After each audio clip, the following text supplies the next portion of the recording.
Hello friends, welcome to my YouTube channel Kashi channel में आप सभी भक्तजनों का हार्दिक स्वागत है। 15 अक्टूबर को है शारदीय नवरात्रि की स्थापना। मतलब हम उस दिन माता जी की स्थापना करेंगे, घट स्थापना करेंगे, कलश स्थापित करेंगे और माता की पूजा अर्चना करेंगे। अब हम ऐसा क्या करें जिसके करने मात्र से हमारे पर माता रानी की कृपा हो जाए, 9 सिद्धियाँ 64 योगिनियों माता की हम पर कृपा हो और हमारे सारे बिगड़े कार्य बन जाएं। गुरु जी ने, पंडित प्रदीप मिश्रा जी ने अपनी कथा में बहुत ही साधारण और सरल सा उपाय बताया है जिसको करने से माता देखने से ही खुश हो जाती है। अब वो उपाय क्या है मैं आपको बताऊंगी। गुरु जी ने अपनी कथा में बताया है कि जब हम माता की स्थापना करते हैं, पूजा की स्थापना करते हैं, पूजा शुरू होने वाली रहती है, तो हम क्या करें, सुबह स्नान करें, अपनी नॉर्मल पूजा करें और सबसे पहले अपने घर के आगे हमें करना है आम के पत्तों की बंदरवार टांगना है, जिसे देखकर अति प्रसन्न होती है। इस कार्य को आपको सर्वप्रथम करना है। आप सुबह स्नान करें और घट स्थापना के पहले घर के मुख्य द्वार के पर आप आम के पत्तों की वंदरवार डांगें और इस बात का ध्यान रखें कि वंदरवार असली आम के पत्तों की हो, जो प्लास्टिक की मार्केट में मिलती है, उसका प्रयोग आप ना करें। ठीक है।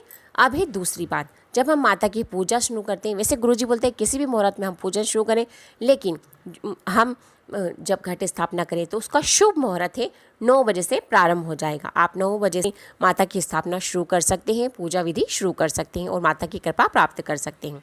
अब तीसरी बात है पूजा करने की। गुरुजी ने अपनी कथा में बताया, जैसे अमावस्या तक की तिथि हम अपने पितरों के निमित्त देते हैं। जब हम माता जी की आरती करें तो आरती करने के बाद हम कपूर अवश्य प्रज्वलित करें। जब हमारी आरती पूरी हो जाए, श्री हरि कर्पूर गुरुंगे, तो हम कपूर अवश्य प्रज्वलित करें। उससे क्या होगा, अगर हमारे घर में कुछ नेगेटिविटी रह गई है तो वह कपूर के प्रज्वलित होते ही वह हमारे घर से दूर भाग जाएगी। माता रानी के जयकारे लगाना है और अपनी मन की इच्छा माता रानी से बोलना है। अब है एक खास उपाय। मान लीजिए आपके घर में किसी की तबीयत निरंतर बिगड़ती रहती है या ठीक नहीं हो रही है, स्वास्थ्य हल्का फुल्का खराब लगता है, तो नवरात्रि के 9 दिनों में गुरुजी द्वारा बताया गया एक बहुत ही अच्छा उपाय है। आप क्या करें, आप रात को अपने घर के परिंदे में से 1 लोटा जल भरकर रख दें, तांबे का। ठीक है। अब अगले दिन जब आप उठें, सुबह नहाने के बाद उसमें एक बेलपत्री डालें और उस जल को अपने पूरे घर में घुमाकर आप घर से बाहर निकलें और जहाँ पर भी नीम का वृक्ष हो उसकी जड़ में समर्पित कर दें। यह 9 दिन में एक दिन आप किसी भी दिन कर सकते हैं, अपने घर की नेगेटिविटी को दूर भगाने के लिए, अपने घर में जो बीमारी लोग हैं उससे अपने घर से दूर भगाने के लिए।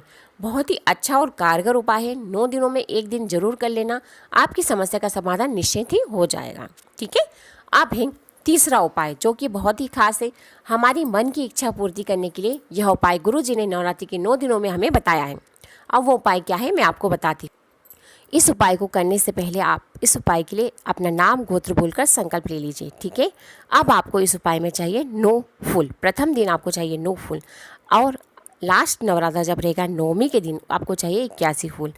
इस उपाय में आपको क्या करना है, प्रथम दिन से 9 फूल करके आपको 9 फूल प्रत्येक दिन बढ़ाना है। ठीक है। और आप इस बात का ध्यान रखें कि जो भी फूल आप शुरू में प्रयोग में लें, उपाय में ले लें, वही फूल आपको आखिरी तक यूज़ करना है। ठीक है। इसलिए जो फूल आपको आसानी से मिल जाए उसी फूल को आप इस उपाय में शामिल कीजिए। ठीक है ना।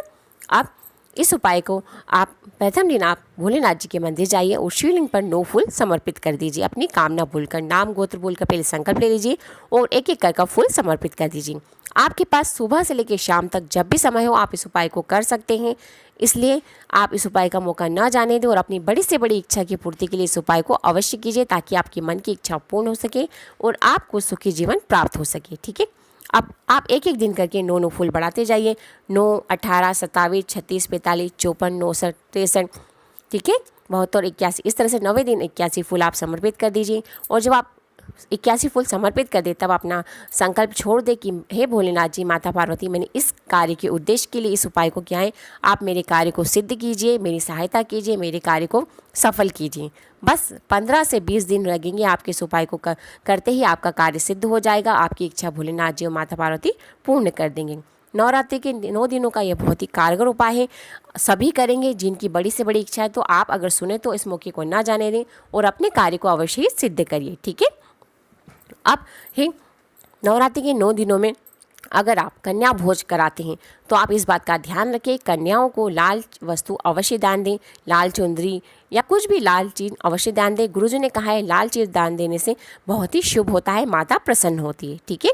आप नवरात्रि के दिनों का यह उपाय आप अवश्य करिए, आपको अवश्य लाभ प्राप्त होगा। और अगर आप ये वीडियो देखें तो प्लीज़ चैनल को सब्सक्राइब जरूर कीजिए।